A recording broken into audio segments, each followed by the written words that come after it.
Tumuli penganten kakung kaboyong wonten sangat senging kori paharigyan. Tumuli badhe katindakaken tata cara panggihing penganten sekalian.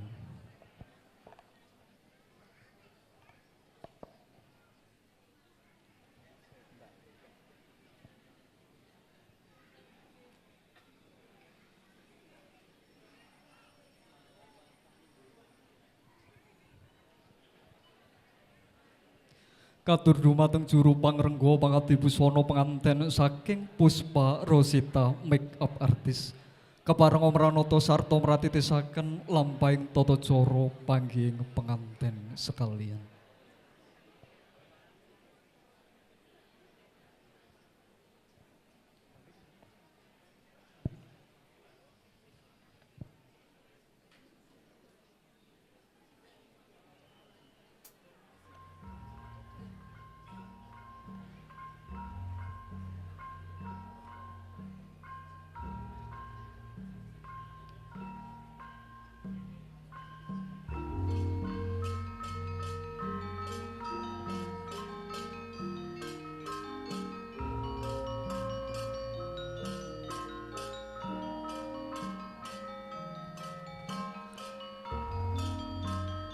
Reti demper manem tan ana sabawaning walang alis.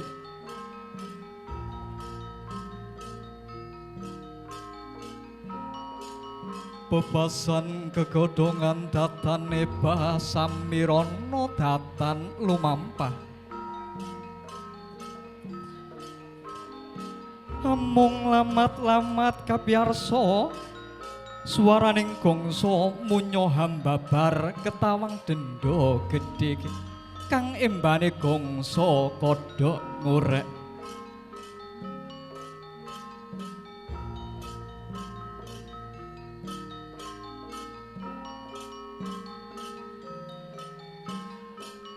Sinten to ingkang sinuba sinukarta engkang badhe ngambil gawe bewang manon kang asiwat mundi wayuning jodho ya sejatining jodho.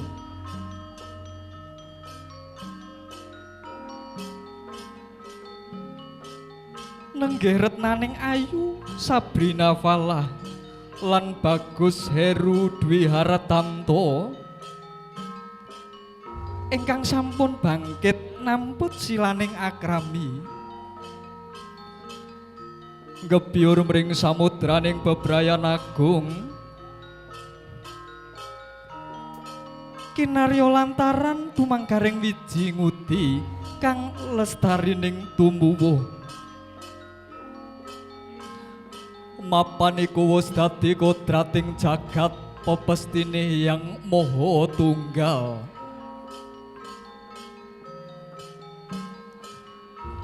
Sakabeng tumita ingkang gumelar haneng jagat raya iku winengkune mundi wahyuning jodho ya sejatining jodho.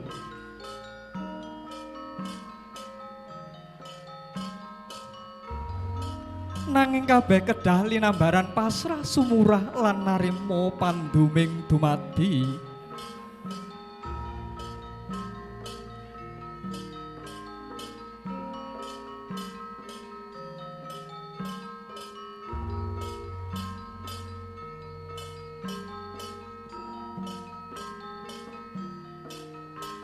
Jur kabeh wawus winengku winahya purbaning Gusti kang Maha Agung.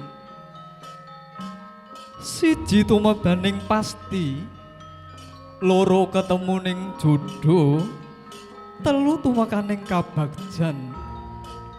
Yektiku muhung ana panguwasaning Gusti kang Maha Agung.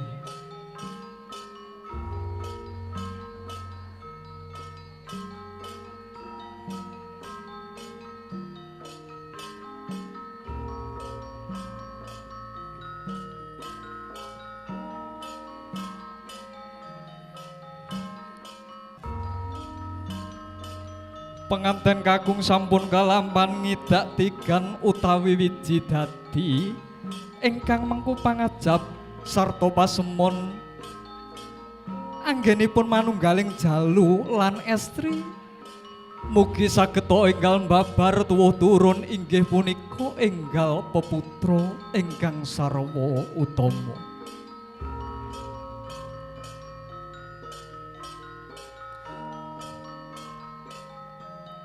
Katingal tata cara upacara panggih purwa madya wusana badhe mungkasi. Penganten sarimbit giya sinengeban sindur awarni abang putih. Kang mrengkuh pralampita wani marang bebener wedi marang kanistan.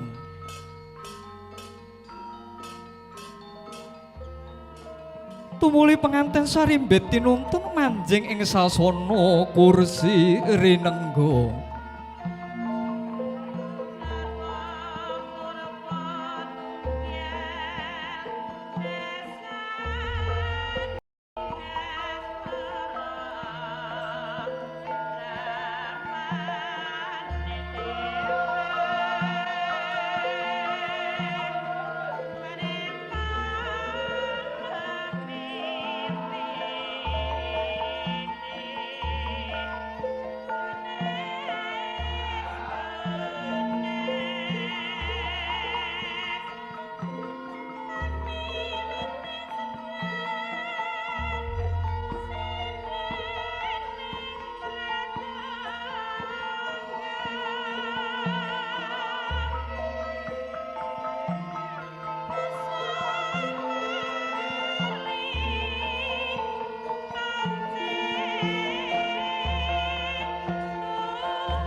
Para tamu kakung saputri ingkang luhuring budi. Bilih wekdal punika penganten sarimbit sarta kadang pisan sutresna wus lenggah ing kursi piniji. Tumuli badhe kalajengaken tata cara saklajengipun nun inggih waosan donga pamuji. Wondene paraga ingkang kadhawuhan ngaturaken donga pamuji nun inggih Bapak Dr. Insinyur Haji Ahmad Katur dumateng Bopo Ahmad, mugi keparenga jengkar saking palenggahan sak perlu nindakaken ayahan punika. Lamun to sampun samekta ing ngreh samudayanipun, sasana miwah pirantos guru swara kula kahaturaken. Sumangga.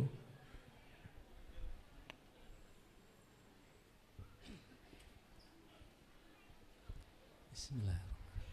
Assalamualaikum warahmatullahi wabarakatuh. Bapak-bapak, ibu-ibu, sesepuh bini sepuh ingkang satu kinabekten, para tamu kakung semono putri ingkang dahat kinurmatan. Alhamdulillah, monggo wonten ing wekdal ingkang sangat mulia menika panjenengan sedaya kula dherekaken ndedonga khususipun kagem penganten kekalih Mbak Sabrina lan Mas Heru. Mugi-mugi ingkang bangun keluarga menika saestu pikantuk ridho saking Allah Subhanahu wa taala. Dados keluarga ingkang bahagia, sakinah, mawaddah warahmah, diparingi rizki ingkang barokah, putra putri ingkang soleh lan solihah. Ila hadhiniyah al-fatihah. A'udzubillahi minasyaitonirrajim. Bismillahirrahmanirrahim. Alhamdulillahirabbil alamin arrahmanirrahim maliki yaumiddin. Iyyaka na'budu wa iyyaka nasta'in. Ihdinas siratal mustaqim.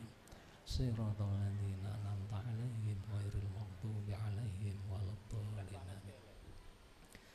A'udzu billahi minasyaitonir rajim. Bismillahirrahmanirrahim. Alhamdulillahirabbil alamin.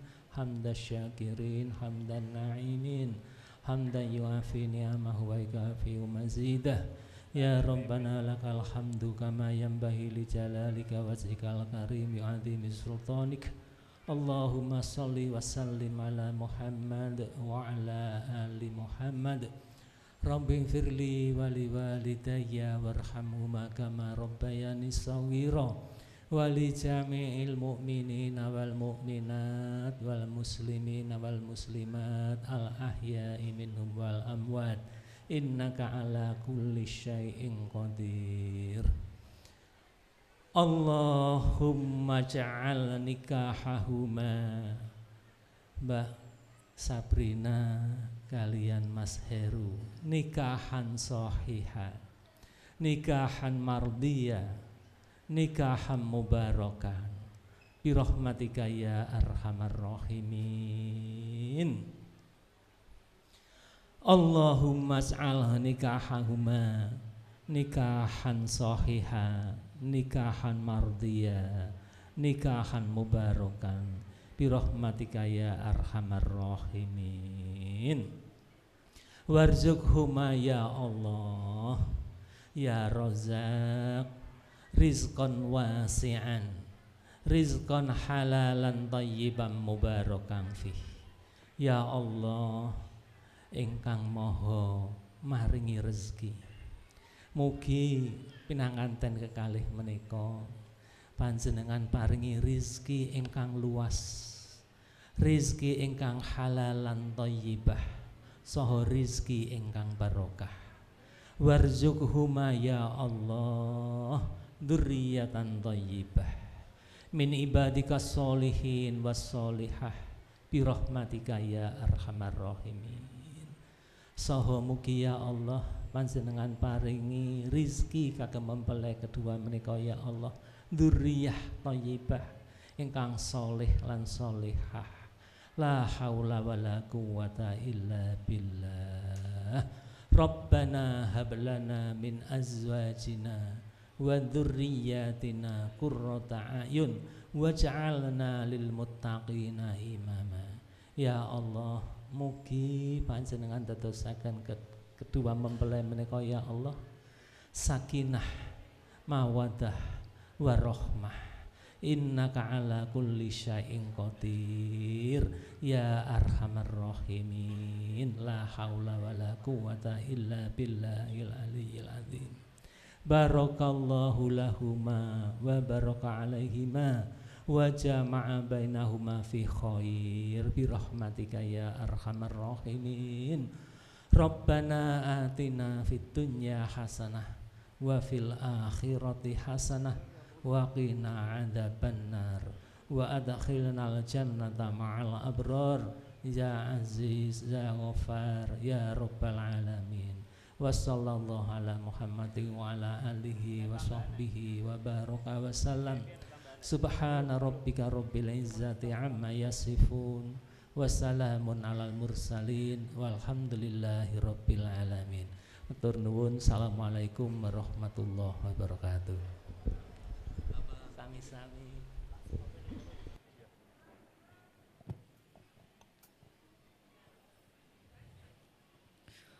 Sampun purna tata cara atur wasan donga pamuji. Tumuli badhe kalajengaken tata cara salajengipun nun inggih tata cara lepas bujang. Kinarya lumadining tata cara lepas bujang tansah kinurmatan wiramaning lelagon katresnan sejati.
Sampun purna tata cara lepas bujang saking Karang Taruna Surya Gemilang. Tumuli badhe kalajengaken tata cara parade catering saking Dimas Catering. Katur dumateng Roko Mas Agus minangka pangarsaning lampah Mugi kepareng Omranoto sarta mratitisaken lampahing tata cara parade catering.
This is music from Pradipta Lighting, Rainbow in the Sky, and Kalima Maksimal Cap Bedil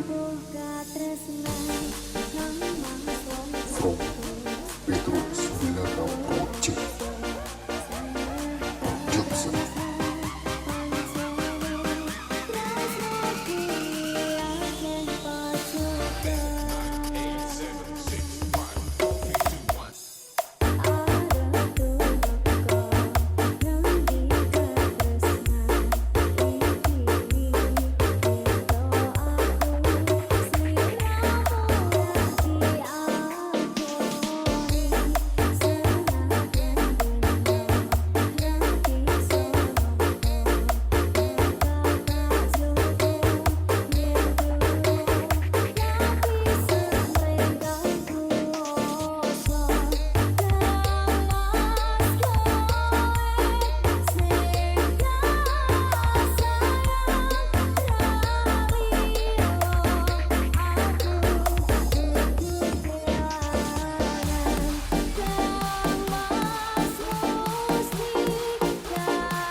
Para tamu kakung saha putri ingkang luhuring budi, nuli pambiwara badhe nglajengaken lampahing tata cara ingkang salajengipun nuli inggih tata cara adat ingkang sinebat krobongan penganten.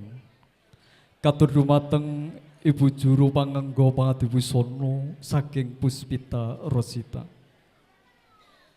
Kasuwun mranata sarta pratitisaken lampahing tata cara krobongan.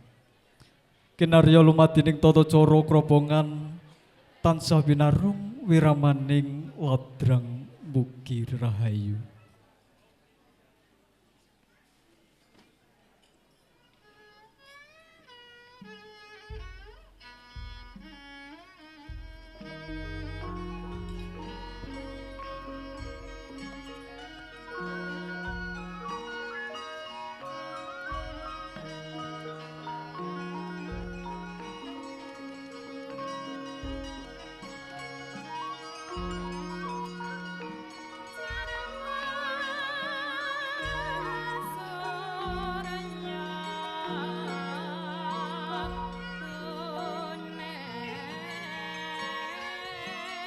Karengga ruming raras rinaras gatining kandha temah babar budidaya pangaribawa merbawani mring penganten sarimbit nindakaken adat budaya Jawi. Tata cara krobongan punika dumadi saking bobot timbang, kacar kucur, dahar, kembul bujana sarta ngunjuk tirta wening.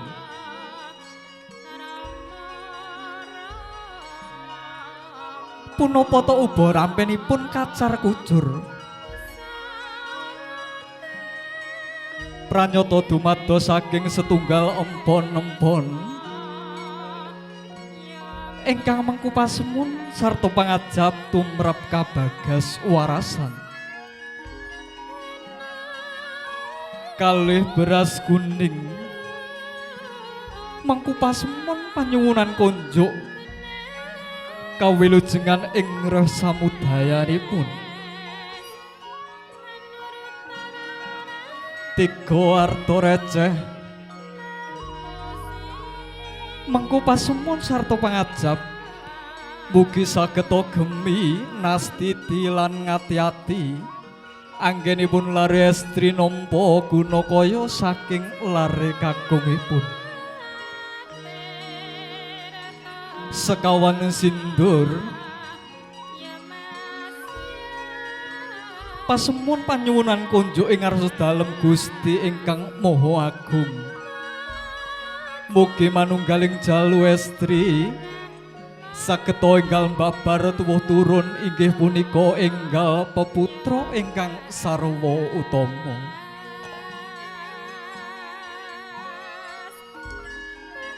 Gangsal klasa kalpa mengku pasemun genya gesang bebrayan sageta hayom hayem guna lan gunawan tansah atut runtut kadya mimi lan mintuna. Enem kajang kawak deli kawak pasemonipun yen to oleh tentanen ansuka kasembadan sempulur pindhane Palawija. Salajengipun penganten sarimbit nindakaken adat upacara ngunjuk tirta wening sarta dahar kembul sesarengan. Limraing kathah dulang-dulangan yakti punika mujudaken pasemon murih bebrayanipun penganten sarimbit tansah manggih ing karukunan tebih saking cecungkrahan.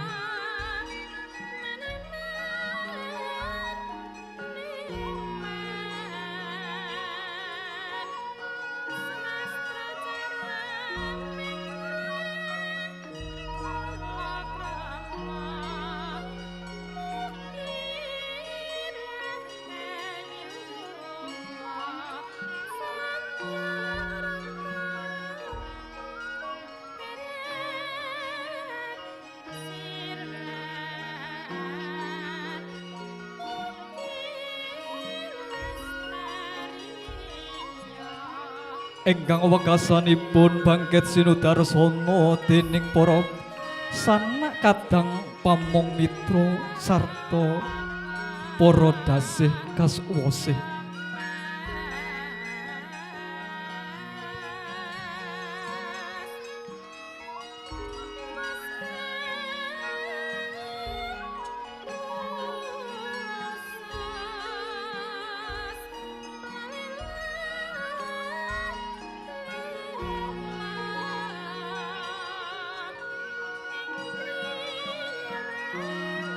Para tamu kakung milah putri ingkang luhuring budi mekaten tata cara upacara krobongan wus purna tumuli badhe kalajengaken tata cara sungkem pangabekten penganten sekalian. Awit adat lumpia ingkang sampun lumampah badhe sungkem dumateng Rama lan Ibu, penganten kakung boten dipun keparengaken ngagem wangkingan pramila duwungipun prayogi kalolos langkung rumiyin. Katur dumateng Ibu Juru Pangrengga pangadi busana penganten, mugi kepareng umranata sato mratitisaken lampahing tata cara sungkeman. Kinarya lumadining tata cara sungkeman tansah kinurmatan wiramaning ketawang pamuji.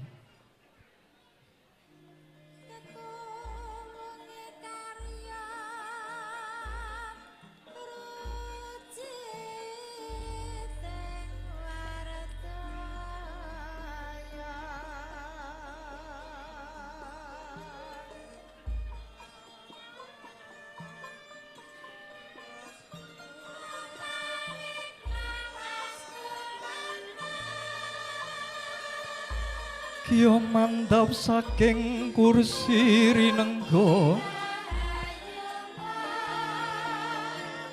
penganten saribet arsa lumarap ing ngarsaning Rama miwah Ibu.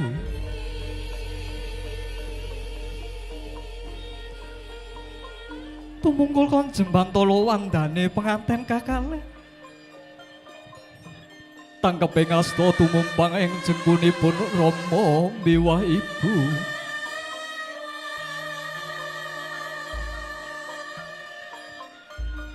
Sesadoan sumungkem ing padaning Rama miwah Ibu. Mangkono pangudyas maraning tias lamun kawedaring lesan.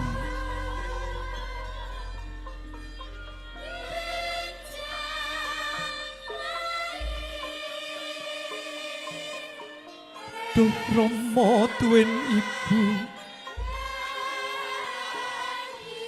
kula gagalih ngaturaken sungkem pangabekten katur Rama miwah Ibu.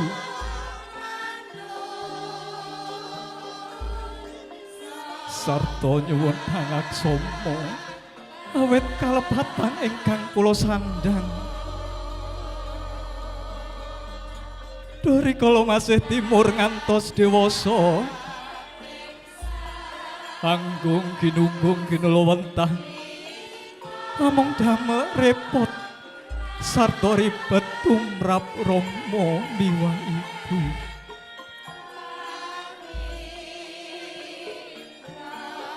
Salajengipun kula kekalih nyuwun tambahing donga pangestu.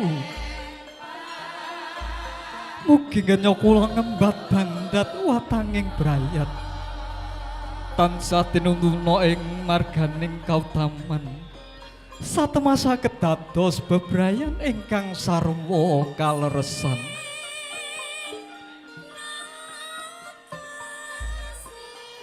Saswana Rama lan Ibu nampi aturipun penganten sekalian, mangkono pangandikanira kanthi aris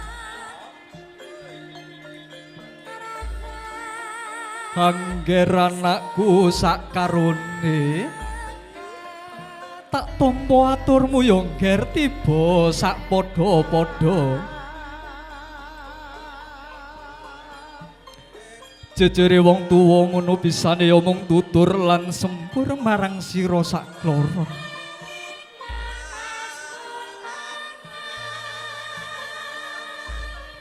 kang tumanjane bisa kanggo teteken sumangsa nemu kalunyon sarta cecolok sumangsa nemu pepeteng.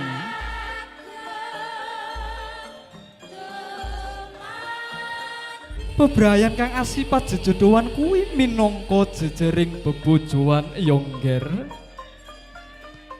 sing baku loro-lorone kudu duweni rasa sih-sinihan. Dene munggo babare mangkene ngger anakku sepisan. Senajan salumahing jagat raya iki ora ana barang kang padha.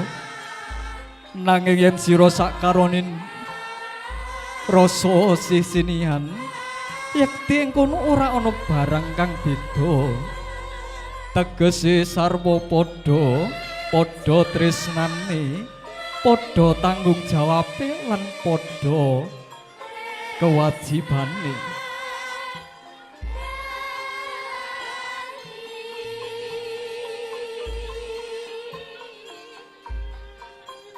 Dene kang pungkasan Yongger sing tumemen anggon mung ibadah ana ngarsaning Gusti Kang Maha Mirah. Awet yomong panjenengane ingkang minangka tuk sumbere panyuwunan rikala lagi menangi kahanan apa wae. Mung semene kula pituturku marang sira sakloron. Muga-muga lestari tentreming bebrayan sinegeg kang kinucap pinunggal kang amurweng kawi. Muga-muga saged dadya keluarga ingkang bagya mulya.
Sampun purna anggenipun tata cara sungkem pangabekten panganten sekalian katur dumateng Rama miwah Ibu. Tumuli badhe kalajengaken tata cara salajengipun nunggih atur pambagya harja saking Bapak Zulianto sekalian ingkang hamengku gati ingkang badhe ngaturaken panuwun inggih awit bombong sarta bingaing penggalih. Satemah kuwi boten matur piyambak. Awit punika nyuwun sih pitulunganipun Bapak Nata Birawa sarjana ekonomi minangka sulih saliranipun ingkang hamengku gati.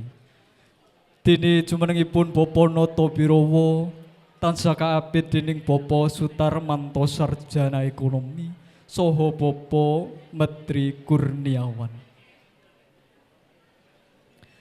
Boten kata lumpen ugi ngaturi jumenengipun penganten sekalian, Rama Ibu ingkang hamengku gati saha kadang pisan sekalian wonten sasana krobonganipun penganten.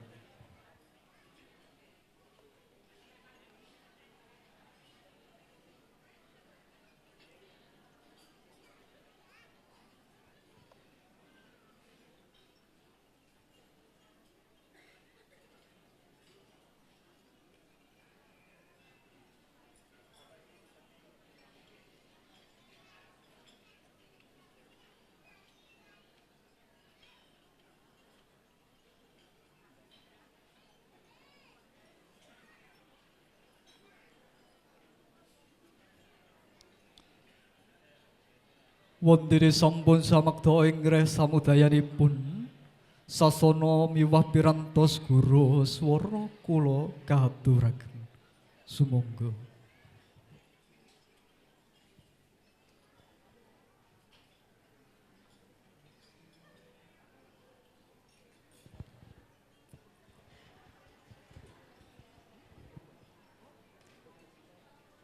Bismillahirrahmanirrahim. Assalamualaikum warahmatullahi wabarakatuh.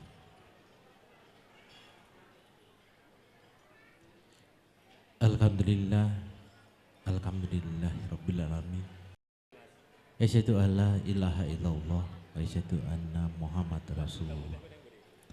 Allahumma sholli ala sayyidina Muhammad wa ala ali sayyidina Muhammad.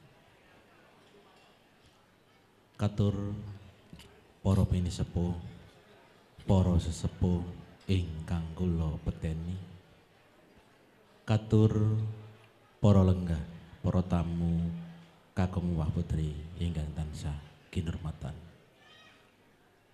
Langkung-langkung katur Bapak Eko Purwanto, Ibu Sutiasih, sedaya keluarga ing pidalem wonten ing padukuhan Bantengan Lor, Kalurahan Brosot, Kecamatan Galur, Kabupaten Kulon Progo ingkang tansah kinurmatan.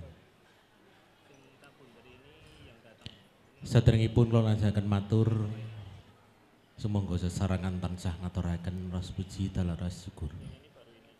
Alhamdulillahirabbil alamin. Dumateng sanipun Allah Subhanahu wa taala. Wonten ing siang punika panjenengan sedaya dalasan kawula tasih pinaringan pinten-pinten kanikmatan, karahmatan, hidayah saha inayahipun saking Allah Subhanahu wa taala. Sesarengan makempal silaturahmi wonten pahargyan siang punika wonten Hotel Taman Sari Kabupaten Karanganyar.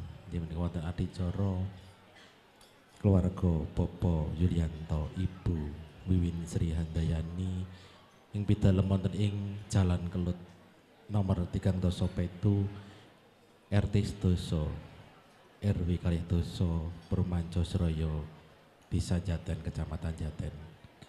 Wonten adicara ngentas pitulus Serat Mojo teman-teman kalih. Pangapunten para matur minangka soleh ngatur saking Bapak Yulianto, Ibu Wiwin Sri Handayani sak keluarga. Wonten ing siang punika lumantar kawula ingkang sepisan Bapak Yulianto sak keluarga ngaturaken wilujeng rawuh katur para lenggah, para tamu kakung wah putri ingkang tansah kinurmatan.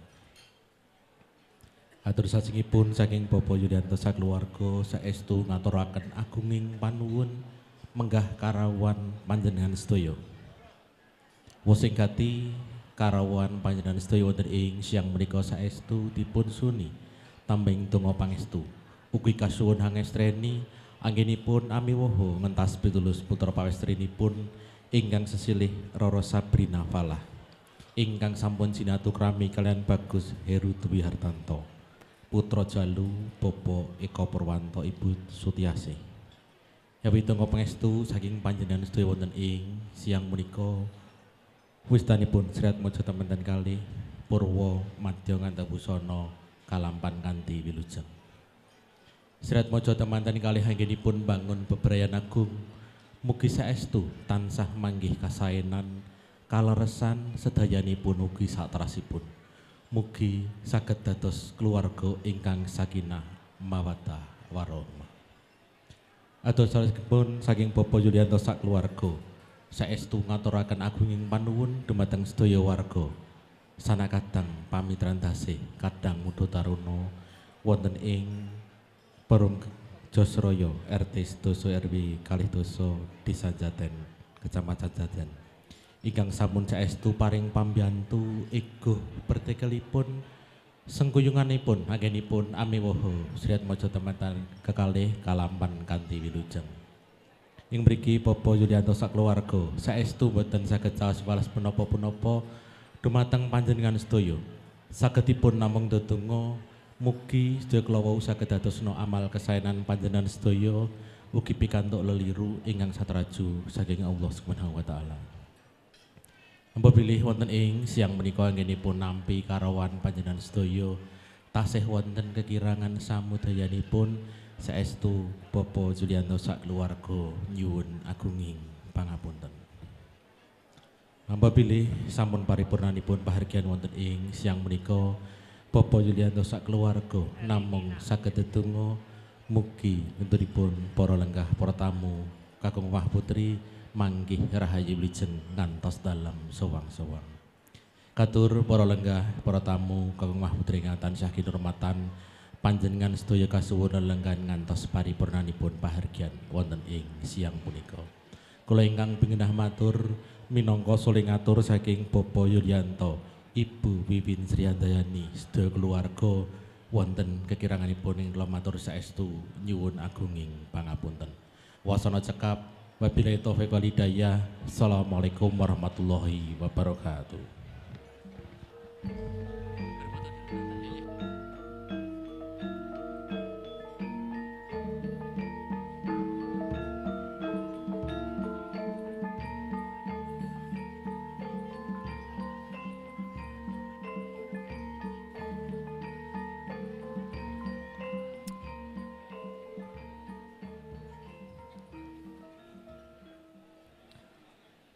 Para tamu kakung saha putri ingkang winantu ing bagya mulya, sampun purna atur pambagya harja ingkang saking Hamengkugati.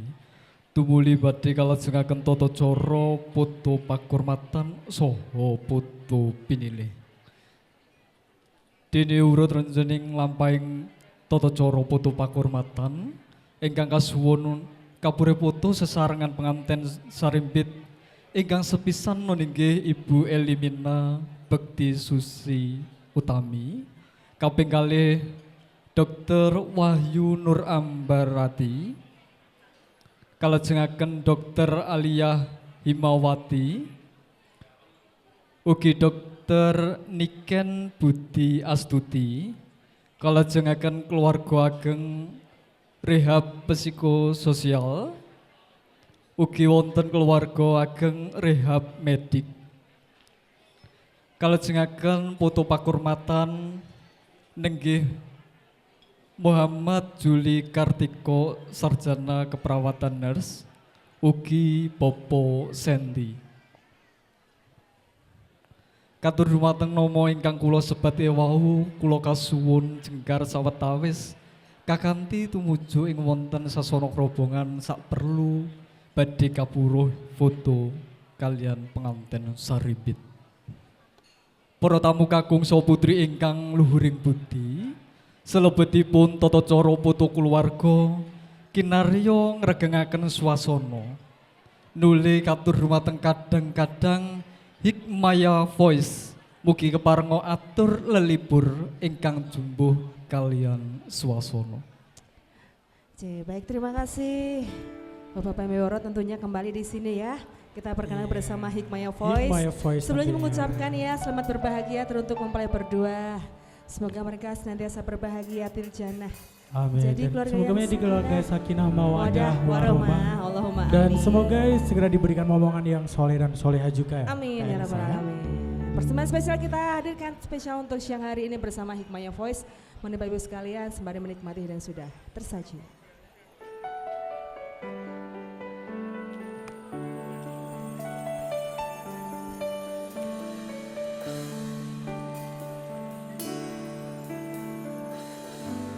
Dengarkanlah kekasih pujaanku, siang ini akan ku sampaikan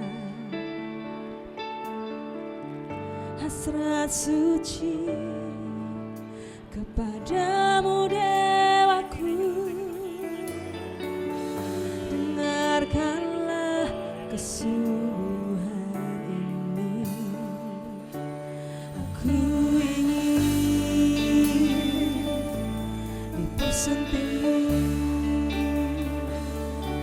untuk yang pertama dan terakhir.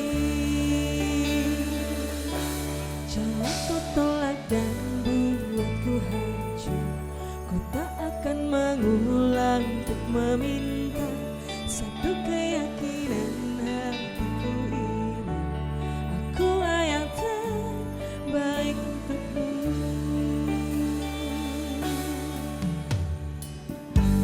Dengarkanlah kekasih impianku, kali ini akan ku sampaikan janji suci satu untuk selamanya. Dengarkanlah kesungguhan ini, aku ingin dipersuntingmu untuk yang pertama dan terakhir. Jangan kau tolak dan buatku hancur. Ku tak akan mengulang meminta satu keyakinan hatiku ini. Akulah yang terbaik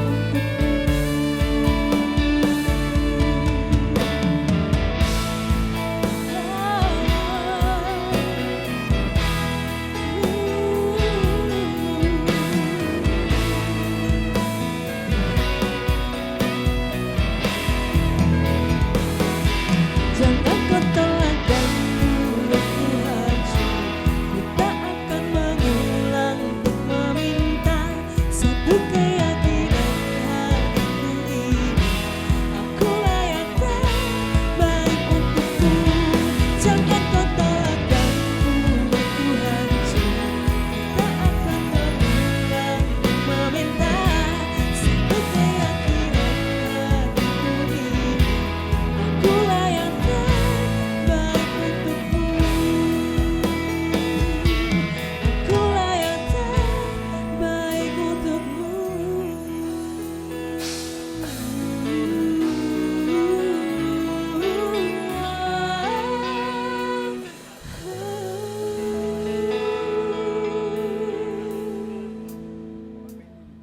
Iya, lagu janji suci spesial request dari kedua mempelai. Betul ya. sekali Mas.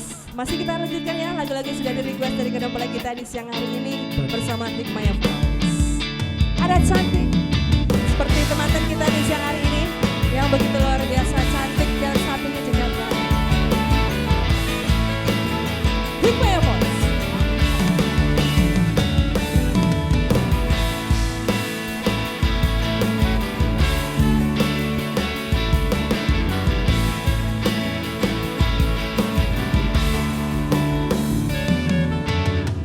Cantik, Apa? ingin rasa hati berbisik, untuk melepas keresahan dirimu. Oh cantik, Makasih. bukan ku ingin mengganggumu,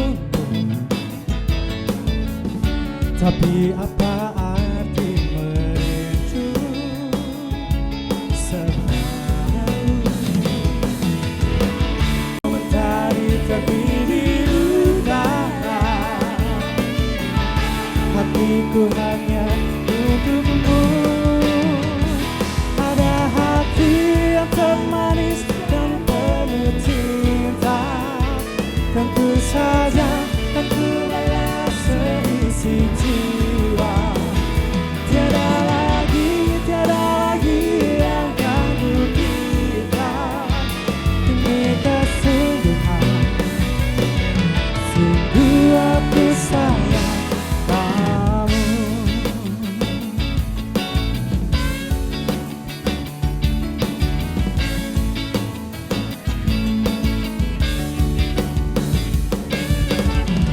Cantik, bukan ku ingin mengganggumu, tapi apa arti merindu selalu. Walau mentari terbit di utara, hatiku hanya untukmu. Ada hati yang termanis dan penuh cinta, tentu saja kan ku balas seisi jiwa. Tiada lagi yang ganggu kita. Ini kesungguhan, sungguh aku sayang kamu. Ingin ku berjalan menyusuri cinta, cinta yang abadi untukmu selamanya.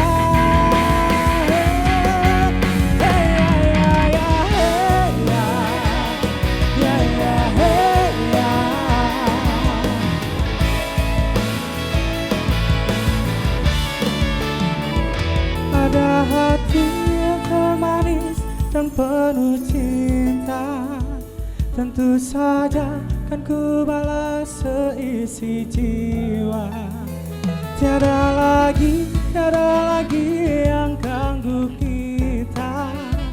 Ini kesungguhan, sungguh aku sayang. Ada hati yang termanis dan penuh cinta, tentu saja kan ku balas seisi jiwa. Tiada lagi yang ganggu kita. Ini kesungguhan, sungguh aku sayang kamu. Ini kesungguhan, sungguh aku sayang kamu.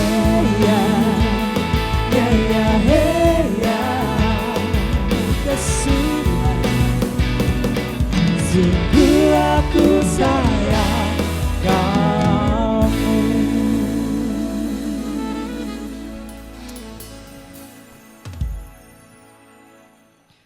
Mas Dimas pangapunten wekdal kula sigeg sawetawis. Para tamu kakung saha putri ingkang luhuring budi, duli kalajengaken lampahing tata cara poto pangestun ingkang kaping sepisan nuninggi Bapak Siswanti, kaping kalih Ibu Ani Puji Rahayu, kaping 3 keluarga Bapak Munari sekalian. Ugi kalajengaken keluarga Bapak Joko Purwanto, salajengipun Bapak Penny Saputra, wonten keluarga Ibu Askim, kalajengaken Bapak Herwin saha Bapak Suwoko, kalajengaken keluarga saking Bapak Gatot Supriyanto.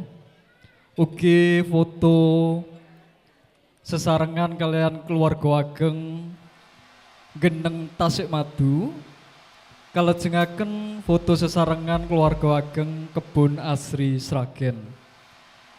Mas Dimas, ini dari tamu undangan ada yang mau menyumbangkan suara emasnya J. Sinten iki, dari BMST Sragen. Ini minta lagu duet. Monggo katur dumateng BMST Sragen, katuran Oke. sumeneng nyaket ing mriki. Iya. Perwakilan dari BMST Sragen ya. Iya. Monggo dipersilahkan kalau bisa sudah langsung siap. ke panggung sini ya kak ya. Iya. Lenggahipun wonten pundi niki? Duduknya di sebelah mana ini rombongan dari Monggo Ibu, BMST Sragen? lenggahnya Kang pundi? Ini duduknya di mana?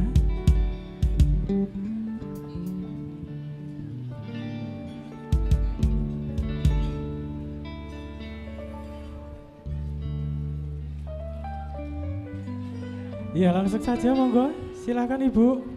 Oh ini J.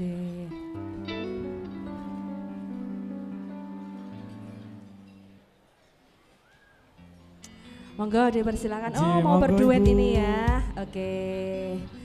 Selamat siang Ibu. Monggo silakan.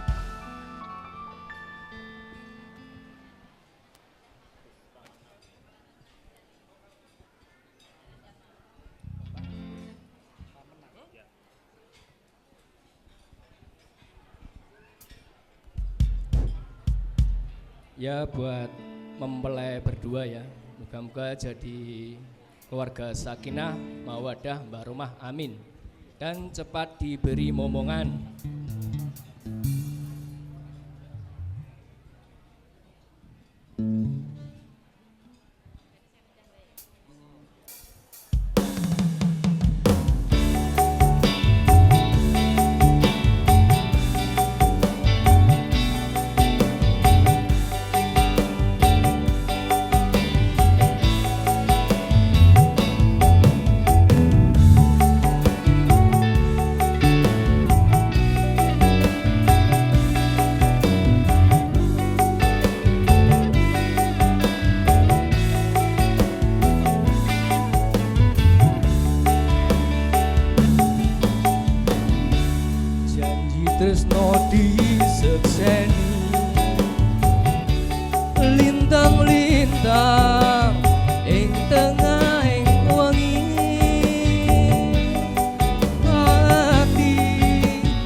nambahi kegesing ati iki kepujan ati nek ngendi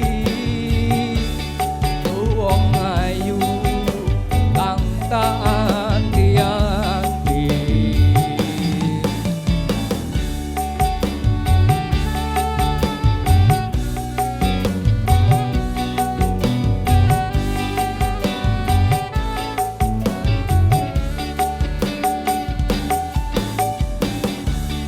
Wong bagus aja sira nelongso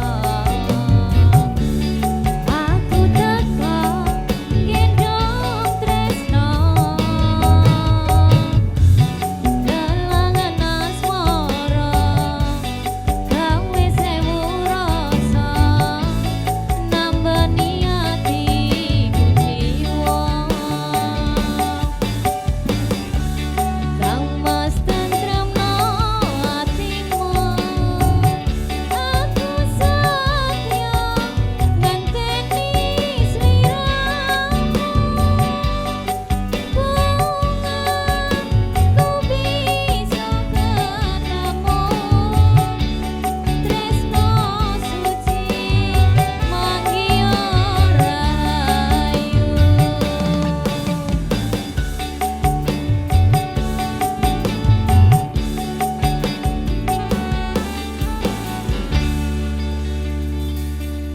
Terima kasih doa untuk kedua mempelai, semoga menjadi keluarga yang sakinah, mawadah, warohmah. Amin. Terima kasih. Amin ya rabbal alamin. Matur suwun. J, matur suwun Ibu, Bapak.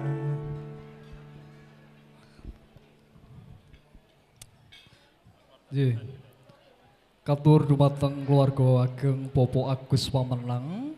Kasuwun jengkar saking palenggahan saperlu kapure foto sesarengan kalian pengantin sarimbit.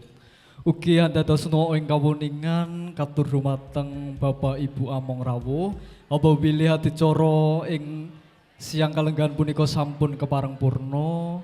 Samangke kasuwun foto sesarengan langkung rumiyin kalian pengantin sekalian saderengipun jengkar kundur saking wisma pahargyan menika matur nuwun. Wekdal kula sumanggaken katur Hikmaya Voice. J, matur suwun Mas Tommy.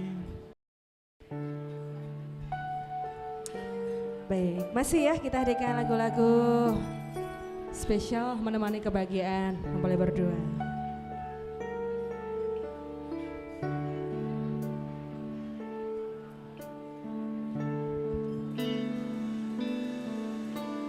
Kedaten tenang duwe omah sing ra berisi kebakat tresna kebak kasih lan sayang.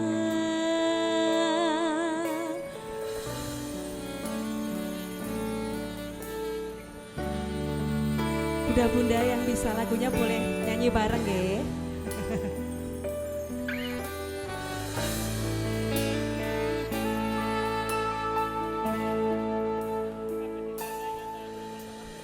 Ngobrol ra ono entene tengah wangi tetes embun sing nyancani aku sampean koyo lagi kasmaran nyanyi monggo tenang mlaku teko tuwa bebarengan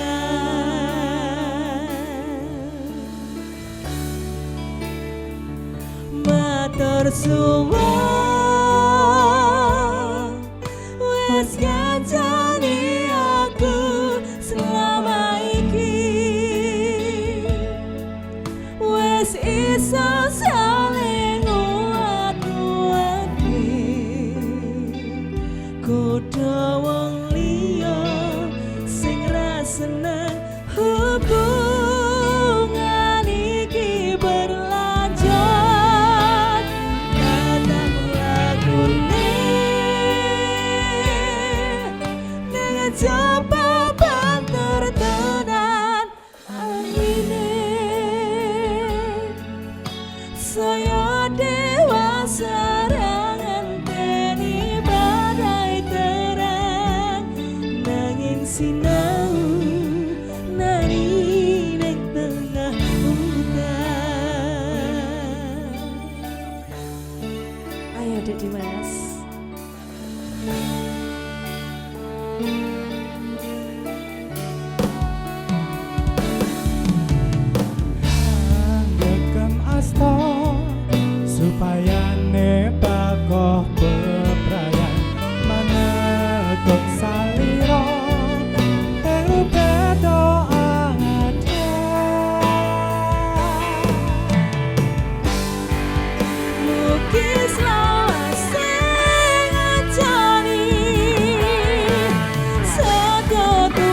prolera ono antene tangawangi tetes embun sengancani aku sampeyan kaya lagi kasmaran tenan mlaku teko tuwa bebarengan ayo matur suwun Hikmayah wis ngajari aku selama iki wis iso saling nguat-nguati padha liya sing ra seneng hubungan iki berlajo bang kata lakune Corona kakung sobut ingkang luring budi. Kula minangka jejering pambiwara santuk sasmita saking pangarsaning pahargyan. Pilih tata cara lan upacara pahargyan ing siang punika handung kaptuntas sadanayipun. Tumuli badhe ngadani tata cara purnaning pahargyan. Wadene kepareng bedol pengantin sekalian, Romo lan Ibu ingkang amung gati saha kadang besan sekalian. Nenggih Bapak Suwarno sekalian. Salajengipun kula minangka pambiwara nglenggana lan kepara dada ing reh kalopatan.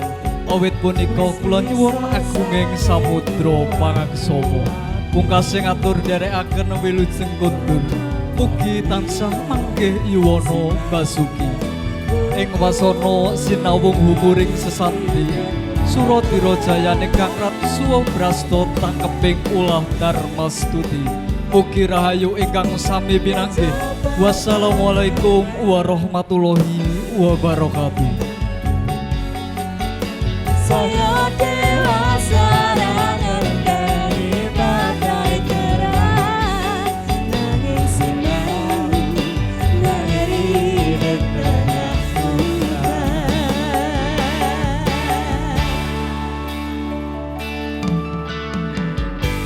Pedo roho gandeng tresno.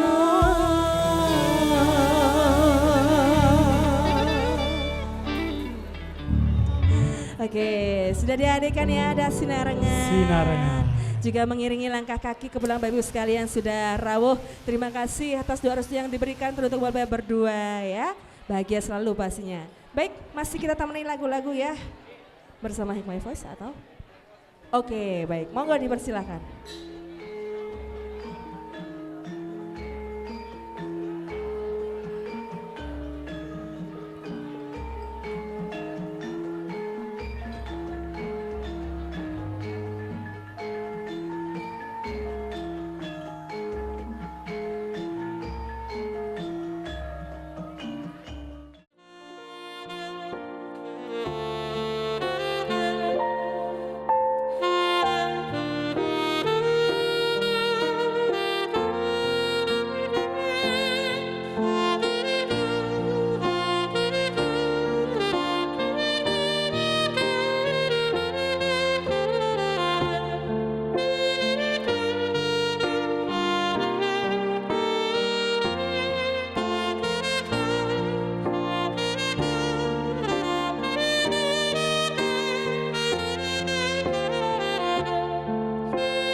Thank